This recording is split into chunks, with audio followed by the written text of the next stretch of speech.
नमस्कार, मी प्रतीक्षा. डीएनए मराठीमध्ये आपलं स्वागत. शेवगाव तालुक्यातील बोधेगाव येथील एका सुवर्णकाराला बेकायदेशीर ताब्यात घेऊन अमानुष मारहाण केल्याचा आरोप करत संबंधित पोलीस कर्मचाऱ्यांवर कारवाईच्या मागणीसाठी अहिल्यानगरच्या पोलीस अधीक्षक कार्यालयासमोर सुवर्णकारांचे ठिय्या आंदोलन 10व्या दिवशी सुरूच आहे.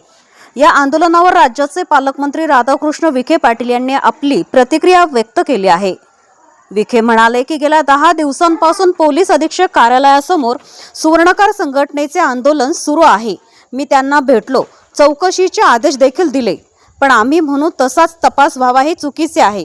त्यांना मी सांगितले की तपासात काही निष्पन्न झाले नाही तर CID चौकशी लावू, पण मला वाटतं की बाहेरचे लोक येऊन त्यांना मिसगाईड करत आहेत.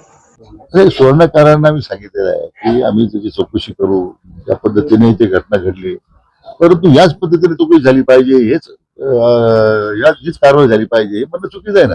मी स्वतःने भेटलो, त्यांना आश्वासित केलेलं आहे की तुम्ही वेळ द्या, जर पोलीस चौकशीत काही निष्पन्न झालं नाही तर मी स्वतः यासाठी चौकशी मागू. आपण मला वाटतं बाहेरचे लोक येऊन त्यांना या ठिकाणी काहीतरी मार्गदर्शन करतात, उठवतात. आता येणारे बाहेरचे लोकांनी सुद्धा मागची पार्श्वभूमी जर पाहिली तर ते सुद्धा प्रश्नचिन्ह आहे. प्रतिनिधी मुंतजीर शेख, डीएनए मराठी, अहिल्यानगर.